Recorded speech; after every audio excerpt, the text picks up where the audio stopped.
진실하게 진실하게 거룩하게 살게 하소서. 진실하게 진실하게 거룩하게 살게 하소서. 진실하게 진실하게 거룩하게 살게 하소서. 진실하게 진실하게 거룩하게 살게 하소서.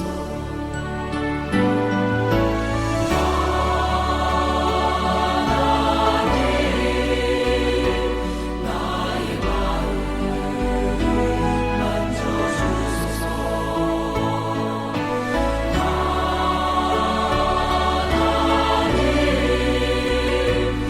나의 영혼 새롭게 하소서.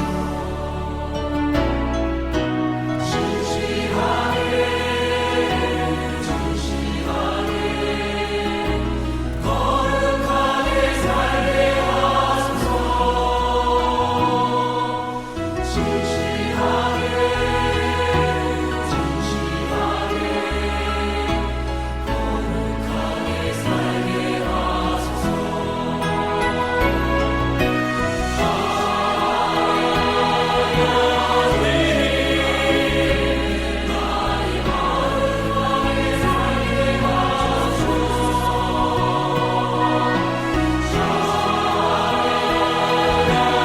살게 나의 영혼 새롭게 하소서.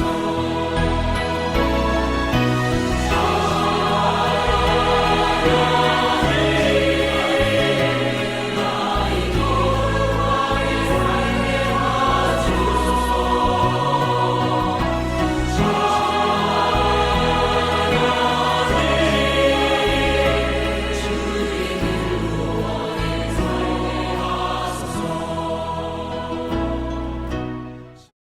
아까까지는 들렸는데 지금은 안 들리네요. 그 소리가 들리면 잠시 여러분 눈을 감고 한번 들어보십시오라고 얘기하려고 그랬는데 무슨 소리인지 혹시 아십니까? 매미 소리가 들리더라고요. 혹시 들으신 분 계세요? 네, 매미 소리가 제가 여기 앉아 있는데 좀 들려서 지금 들리나 싶었는데 안 들리네요. 매미 소리가 여러분 들립니다. 가을이 이제 얼마 있으면 가을이 오는데 이제 여름에 매미 소리 들리는 것도 얼마 남지 않은 것 같습니다. 설교하기 전에요. 우리 다비다 교우님 요즘 저한테 비밀로 하라고 그랬는데 비밀 조금만 깰게요. 요즘 아니 구체적으로 얘기 안 할게.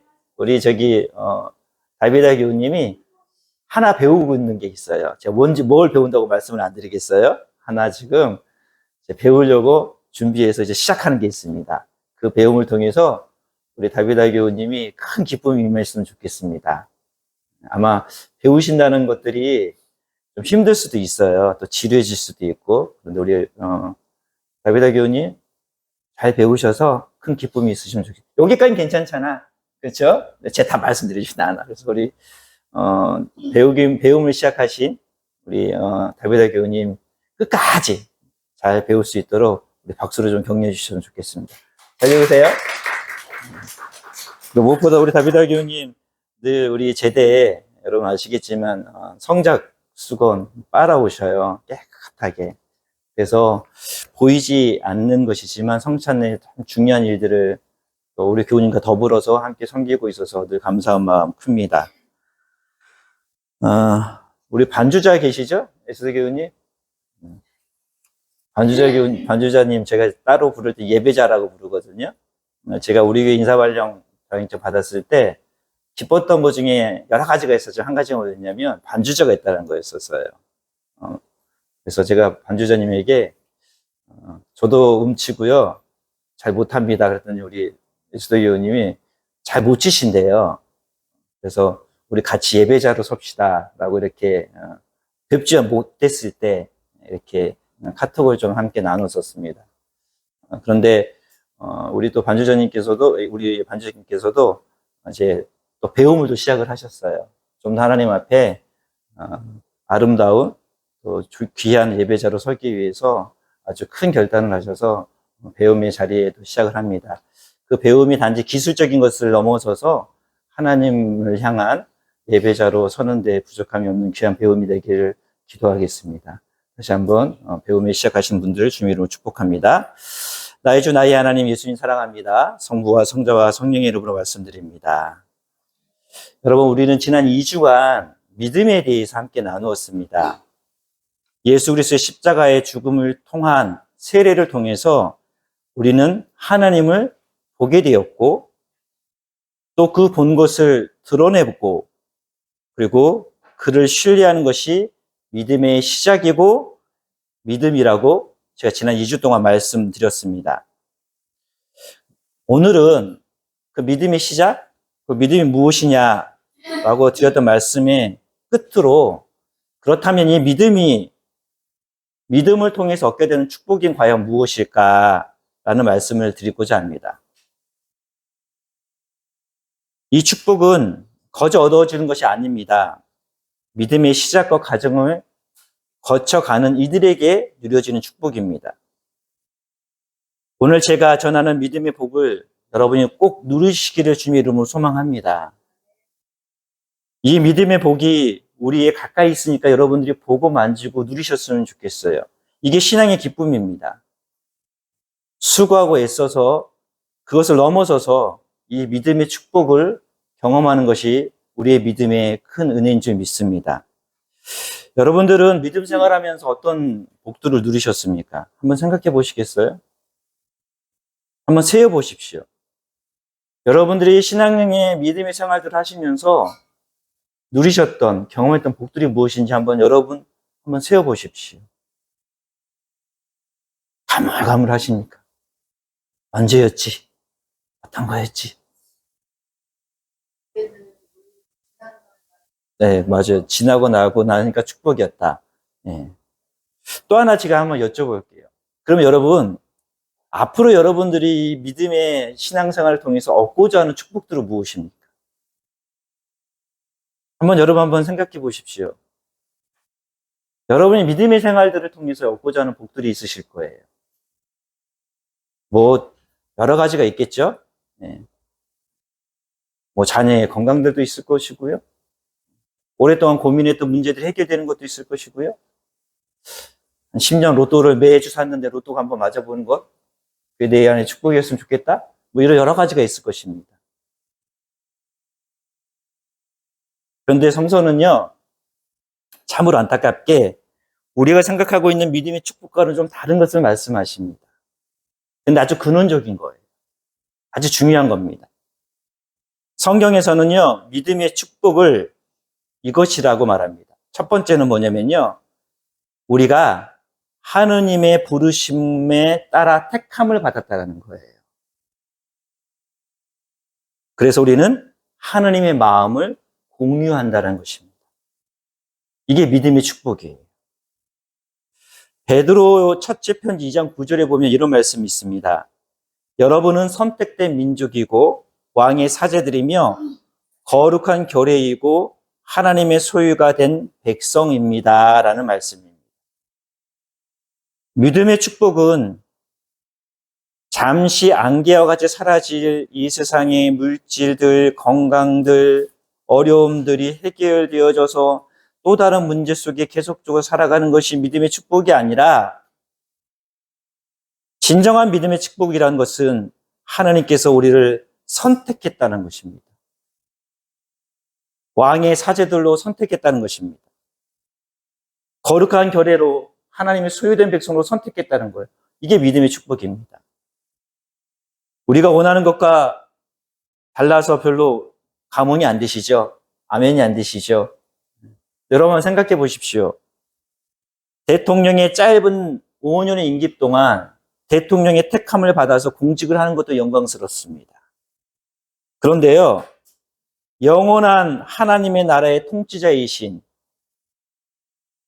하느님께 왕의 사제로, 거룩한 사제로, 거룩한 결례로 하나님의 소유된 백성으로 택함을 받았다는 것은 더 큰 축복이고 은혜인 줄 믿습니다.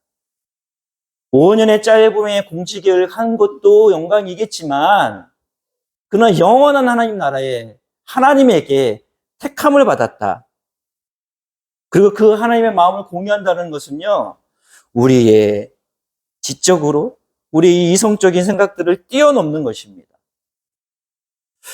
오늘 일독서 예레미야서에 보시면 예레미야에게 야훼께서 이렇게 말씀하십니다. 한번 찾아보셔서 함께 읽겠습니다. 예레미야 1장 5절입니다.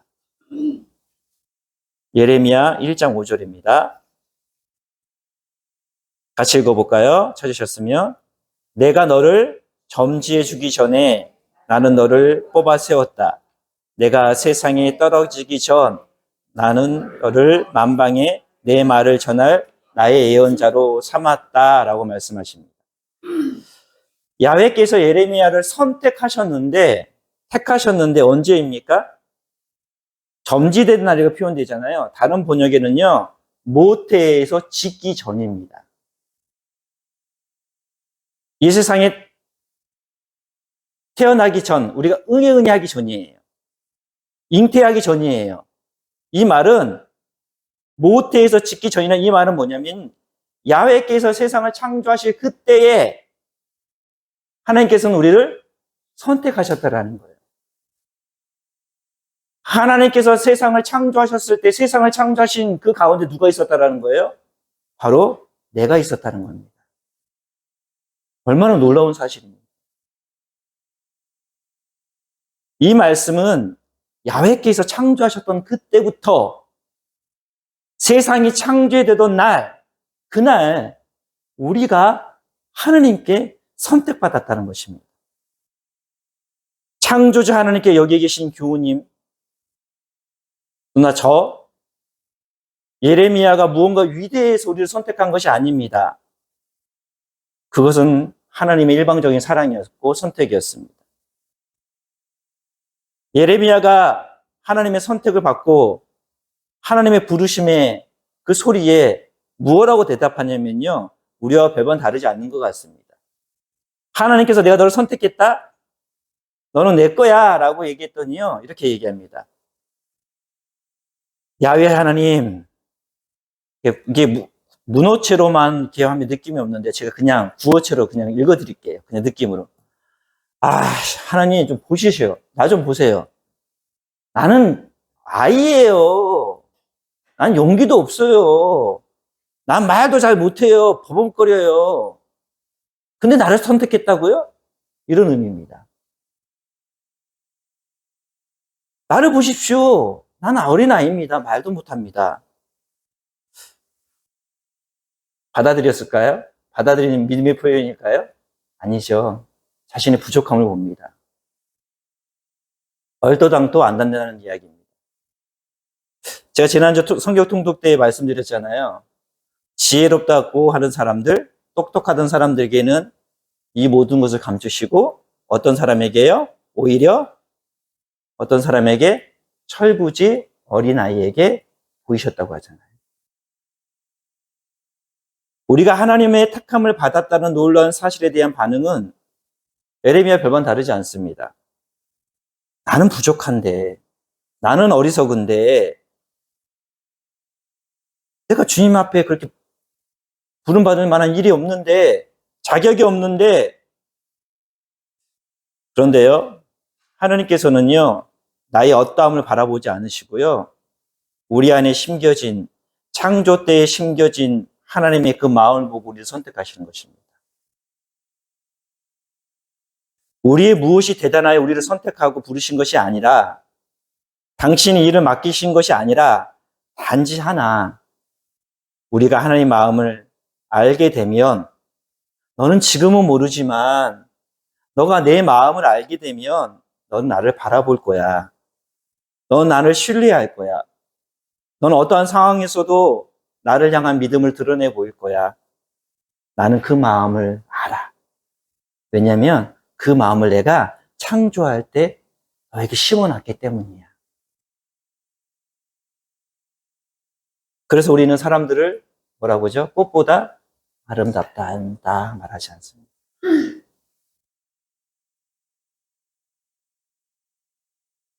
믿음의 가장 큰 축복은요, 하나님의 선택을 받고 순종함으로 하나님 마음을 알기에 더욱더 굳건한 믿음으로 성장하고 성숙한다는 것입니다. 예레미야를 보십시오. 그는 고난과 역경, 핍박과 조롱을 당하였습니다.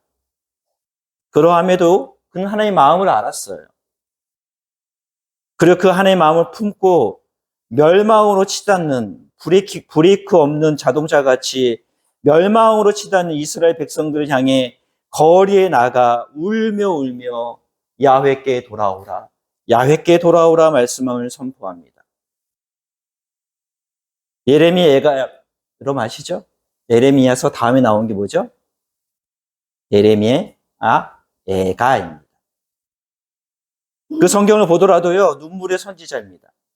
예레미야는요, 울기만 했어요. 예레미야서를 보든 예레미야 예가를 보든요, 그거 뭐 대단한 하나님의 말씀을 선포하거나 지식적으로 철학적으로 전하지 않았어요. 예수님의 제자들처럼 큰 이적이 일어나지도 않았어요. 오늘 18주 동안 허리가 굽혀있던 사람이 치유의 사건들, 그런 사건들도 없었어요. 그냥 예레미야는 뭐만 했어요? 그 전생애 동안요? 울기만 했습니다. 근데 하나님께서 그를 택했다고 말씀하세요. 운 거예요. 왜요? 하나님의 마음을 알았기 때문입니다. 우리 좀 많이 울었으면 좋겠습니다. 많이 울었으면 좋겠어요. 왜냐하면 여러분, 운다는 것은요, 치유를 의미합니다. 눈물은 뭐죠? 회복을 의미하잖아요. 많이 울기를 주님의 이름으로 소망합니다. 옛날에는 억울해서, 속상해서 울었다면, 이제는 우리는 하나님 마음을 알아서 옆에 있는 지체를 바라보고, 우리 교회를 바라보고, 자녀들을 바라보면서 울기를 주님의 이름으로 소망합니다. 우리 안에 우는 것이 더 많습니까? 성내는 것이 더 많습니까? 내 마음에 안 들어서, 내가 불평스러워서 화내는 게 더 많으십니까? 아니면 그 지체와 교회를 위해서 눈물을 흘린 게 더 많으십니까? 하나님의 마음을 안다는 것은 우는 것입니다.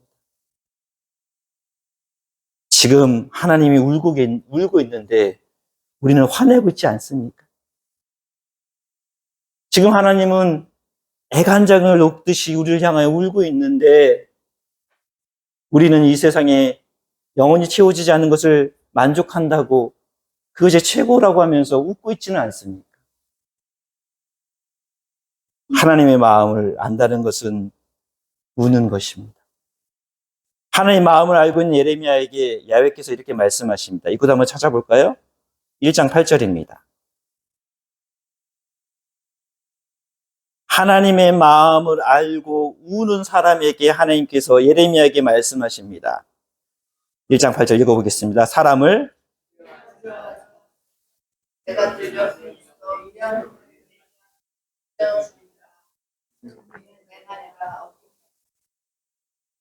뭐라고 말씀하십니까? 하나님의 마음을 알고 있는, 그래서 눈물을 흘리고 있는 예레미야에게 이렇게 말씀하세요. 사람을 두려워하지 말아라.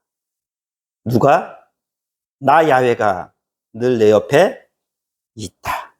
위험할 때는 어떻게 한다는 거예요? 방치한다는 겁니까? 건져주리라. 그래서 말씀하세요. 내 말에는 어김이 없다. 그러면서 말씀으로만 하지 않으십니다. 곧이어 뭐 어떻게 하냐면요, 손을 내밀어요. 하나님께서 예레미야에게 손을 내밀어 이렇게 얘기해요. 나의 마음을 너의 입에 담아둔다 라고 얘기합니다. 행동을 취하십니다. 오늘 허리 굽은 여인에 대하여 치유하셨던 것처럼 손을 얹어서. 나의 말은 하나님의 마음입니다. 그리고 입은 하나님의 말씀을 전하는 대언입니다. 믿음의 축복은 하나님의 말씀이 나의 입과 함께 있어 사람을 두려워하지 않고 늘 내 옆에 계시며 위험할 때 건져주시는 아버지의 마음을 알게 된다는 것입니다. 아버지의 마음으로 세상과 교회를 위해 복음을 선포하게 된다는 것입니다. 이게 믿음의 축복입니다. 우리의 입은 어떻습니까? 여러분의 입에는 하나님의 마음이 담겨져 있으셔요? 믿음으로 선포하십니까? 사람들이 다 안 된다고 하지만, 사람들이 다 무섭지만, 그 상황 속에서도, 여러분의 상황 속에서도 믿음으로 승리를 선포하십니까? 그런 우리가 될 주님의 이름으로 소망합니다. 사람을 두려워하지 말아라. 상황을 두려워하지 말아라. 내가 늘 너 옆에 있지 않느냐. 이 믿음의 축복이 없는 신앙은 신앙이 아닙니다. 그래서 늘 그런 신앙을 가진 사람들은, 거짓 신앙을 가진 존재들은요, 입으로 어떻게 해요? 다른 사람들을 향하여 비난합니다. 정죄합니다. 그들에게는 옆에 계신 하나님이 아니 보이기 때문입니다. 우리는 우리 안에 계신, 우리 옆에 계신 주님을 바라보는 신앙이 되길 주님의 이름으로 소망합니다. 바라보셨으면 좋겠습니다. 지금 바라보지 않으시면 우리에게는 오늘 말씀하신 것처럼 단 한 번이라도 주님께서 우리에게 요청하십니다. 단 한 번이라도 너 옆에 있는 나를 좀 바라보아라. 이게 믿음의 축복인 줄 믿습니다. 두 번째로 믿음의 축복은요, 피난처와 보호자이신 하나님을 선택하고 소유하게 된다는 것입니다. 첫 번째는 뭐라고 그랬죠? 하나님께서 우리를 선택했다라는 거예요. 두 번째는 뭐라는 겁니까? 우리가 누구를요? 하나님을 선택한다는 것입니다. 시편 기자는요, 주님은 나의 뭐라고 하죠? 피난처여 보호자이며 구원자이요 의지할 바위이며 성체가 됨을 찬미합니다. 인생사 뜻하거나 예상치 못한 어려움들로 옴싹달짝할 때가 많아요. 그렇죠? 그때마다 피난처와 위로자를 찾습니다. 그런데 가까운 가족도요, 가까운 사람들도요, 피난처가 되지 못할 때가 참 많아요. 그리고 그 누군가에게도 자신의 마음을 이해받지 못해 더 절망스럽고 깜깜한 깊은 터널 속에 있다는 것을 느낄 때가 많습니다. 누구나 경험하고 있는 것입니다. 남편이 왜 남편인 줄 아시죠? 우리 어머니 회장님, 남편이 왜 남편이야? 응? 가끔 내 편 같은데 늘 남의 편이잖아. 그렇죠? 그래서 남편이라고 그러잖아요. 나를 가장 잘 안다는, 나의 반려자라고 하는 그분도 내 편이 아니라 가끔 내 편이고 늘 남편이잖아요. 더 괴롭고 더 고독하고 더 힘듭니다. 그래서 그 사람에게 받은 상처는 더 깊죠. 배신감은 더 크죠. 그런 상황 속에서 하나님을 선택하고 소유한 하나님의 자녀는 피난처여 보호자이시며 구원자이시오 의지할 바위가 되시는 성체가 되시는 주님 앞에 나아갑니다. 자신의 어떠함에도 저버리지 않으시며 이렇게 말씀하십니다. 그랬어. 많이 힘들었지. 어여와. 내가 너를 위해서 차려놓은 나의 몸 성체가 있어. 나의 피 보혈이 있어. 와서 먹어. 그리고 쉬어라. 내가 너의 말에 귀 기울여 들어줄게. 내가 너를 악인의 손에서 건져줄게. 말씀하십니다. 그냥 저 얘기가 아니라 오늘 시편에 나와 있는 말씀이세요. 제 말은 믿지 마십시오. 그러나 성경에 있는 말씀 믿으십시오. 성서의 시편에 나와 있는 말씀입니다. 하나님의 마음을 소유한 하나님의 자녀는 세상 풍파, 나를 흔들고 약한 마음에 낙심될 때 주님을 바라보고 낙심하지 않으며 천사들이 나를 보호하리니 염려 없이 믿음의 근원자이시며 완성자이신 예수를 바라봅니다. 그리고 자신을 품으시는 주님의 품 안에서 안식을 누립니다.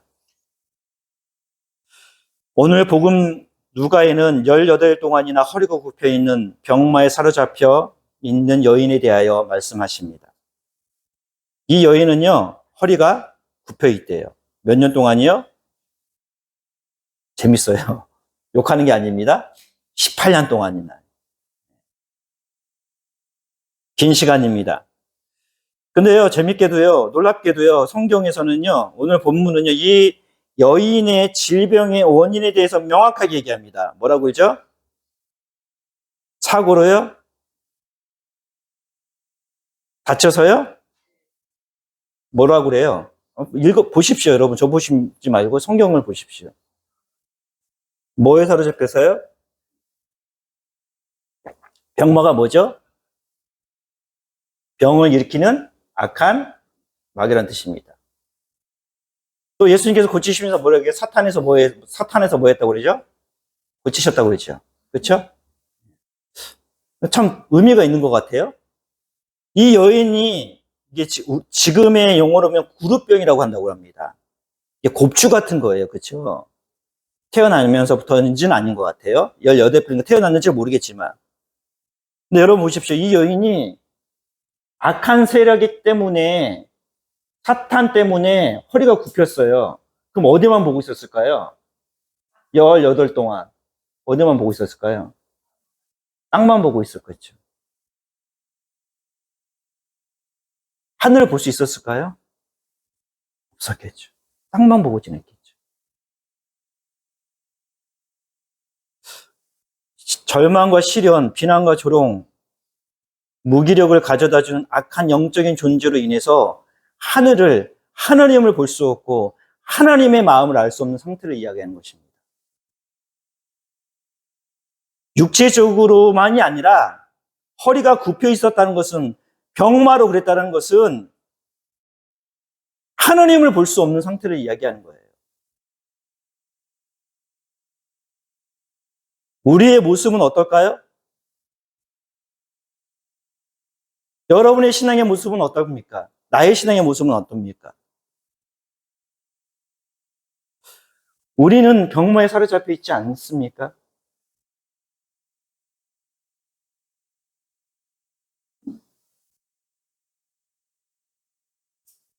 우리는 육체적으로는 허리가 굽혀 있지 않지만 하나님을 향한 믿음 없이, 하나님의 마음에 드는 것에 도통 관심 없이 그저 땅만 바라보는, 영적으로 허리가 굽혀져 있는 모습은 아닌지 묵상해 보게 됩니다. 우리가 소유하고 있는 치유자이신 예수님은 우리를 고치셔서 다시 당당하게 주님 명과 하나님의 나라를 보게 하십니다.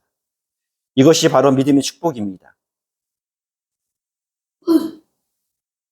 우리에게는 희망이 있습니다. 우리가 어떤 병마에 사로잡혀 있던, 어떤 사탄에게 사로잡혀 있던, 오늘 18일 동안 고통받았던 그 여인에게 주님께 친히 찾아오셔서 손으로 직접 상한 허리와 마음을 만지시면서 이렇게 말씀하십니다. 내 병이 이미 너에게서 떨어졌다. 여기에 계신 교우님들 중에 한 분도 예외 없이 누군가에 의해서, 때로는 주님을 알지 못해서 마음의 상처와 아픔을 허리 굽혀 있는 분들이 분명히 계실 것입니다. 그래서 하늘을 바라볼 수 없고 그저 죽음의 땅만 보고 지금까지 살아왔는 분들도 계실 것입니다. 어떤 분들은 18배가 더 넘는 분들도 계실 거예요. 그분들에게, 그러한 저에게 주님 말씀하십니다. 내 병이 이미 너에게서 떨어졌다. 이제 땅만 보지 말고 어디를 보라? 하늘을 보라. 나를 보라. 치유함이 일어납니다. 이 여인은 18년의 광야의 생활을 통해 하나님께 훈련받게 되었고 드디어 그때가 되어 하나님을 만나게 되었습니다. 믿음의 축복은 바로 이것입니다. 하나님을 만나고 주님을 소유하게 되어 우리는 하늘을 볼 수 있습니다. 믿음의 축복으로 살아도 여전히 조롱받습니다. 오늘 병이 나았는데 누가 그래요? 칭찬해줘요, 사람들이요? 박수 쳐줘요?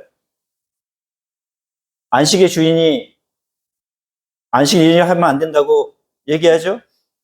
그렇죠? 그럼에도 불구하고 하늘을 바라보는 사람은 당당합니다. 하나님을 만난다는 것이 모든 사람들이 축복받는 일이 절대 아니라는 것입니다. 여전히 조롱받습니다. 왜 안식일에 이 일을 해야 하냐는 거예요. 다른 날 해도 되지 않느냐라고 조롱합니다. 사랑하는 교회 여러분, 죽음의 세례를 통한 믿음으로 하나님을 만나고 하나님을 알아차리고 소유한 이들은 하나님께서 자신의 입에 담겨두신 야훼의 말씀으로 그들을 부끄럽게 할 것이고 하나님의 영광을 드러내게 하실 것입니다. 이것이 바로 히브리서 통해 사도 바오로가 얘기한, 사도 루가가 말한 우리는 흔들지 않는 나라를 차지했으니 감사드리고, 그리고 하나님께 기뻐하시도록 경건한 마음과 두려운 마음으로 하나님께 예배 드리십시다. 사실 하나님은 태워버리는 불이라는 말씀에 근거한 것입니다. 믿음의 축복은 바로 믿음의 주에 온전케 하시는 주님을 소유했기 때문에 흔들리되 넘어지지 않습니다. 그리고 반드시 넘어섭니다. 살아계신 하나님의 도성이며 하늘의 예루살렘 백성을 살아가게 된다는 것입니다. 저는 지난 주일까지 3주간 설교를 준비하면서 사제인 저와 우리 신앙 공동체를 생각했습니다. 그리고 묵상했습니다. 시작은 제 자신이었으나 그 끝은 우리 교회를 위한 하나님의 마음을 살피고 묻는 것이었습니다. 설교를 마감하면서 3주간의 시대 설교를 마감하면서 여러분들에게 다시 한번 묻습니다. 여러분뿐만 아니라 제게 묻는 것입니다. 우리의 신앙의 믿음의 기초는 무엇입니까? 그 기초는 단단하십니까? 그리고 그 기초 위에 지난 31년 동안 세워진 우리의 신앙과 교회는 어떠합니까? 믿음의 시리즈 설교를 마치면서 우리의 신앙과 믿음, 그것은 그리스도를 바라보는 것이 되길 주님으로 소망합니다. 어떠한 시련과 고난 속에서도 하나님과 말씀을 신뢰하게 하소서. 당신을 향한 신뢰와 경험을 묻어두지 않고 서로를 위해 내어드리며 사랑의 섬김과 봉사로 하나 되게 하소서. 그리고 무엇보다도 우리의 신앙과 믿음을 통해 이곳에 계신 모든 교우들뿐만 아니라 이웃과 세상에 우리는 하나님의 택함을 받은 왕같은 사제요 거룩한 결례요 하나님의 소유된 백성임을 잊지 않고 우리의 피난처이시오 구원할 성체이시며 의지할 바위 되시는 당신 안에 거하는 삶을 살아내는 우리가 되길 주님의 이름으로 소망합니다. 시련의 광야, 절망의 광야, 어둠의 광야가 오더라도 그것은 우리를 하나님의 나라의 백성으로 훈련시키는 것이기에 하나님을 만나는 장소이기 때문에 주께서 이제 되었다 할 때까지 그 광야에서 주님을 바라보는 우리가 될 주님의 이름으로 소망합니다. 죽음의 세례를 통해 예수님도 살고 나도 사는 하나님을 소유한 영적인 축복을 날마다 경험하는 우리가 됩시다. 이것이 우리의 믿음의 시작이고 믿음의 과정이며 믿음의 결과로 이루어진 축복이 되게 하소서. 성부와 성자와 성령의 이름으로 말씀드렸습니다. 그대를 향한 나의 마음은 어둠은 이길 수 없는 깊고 깊은 생명의 힘 그대를 향한 나의 마음은 아침 내 창가에 내린 햇살과 같네 그대를 향한 나의 마음은 절망은 어쩔 수 없는 날마다 새로운 소망 그대를 향한 나의 마음은 내게와 내 작은 삶을 향기롭게 해 내 시로는 너무 부족한 내 노래 다 담을 수 없는 내가 전에 느끼지 못한 새로운 나의 기쁨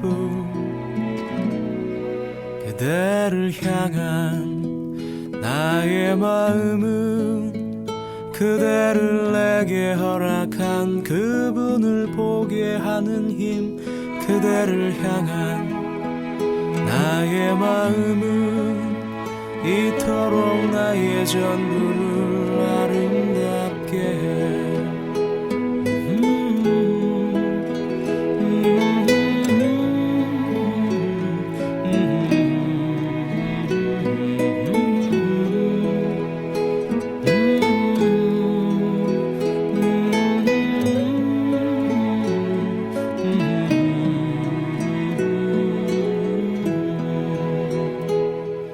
내 시로는 너무 부족한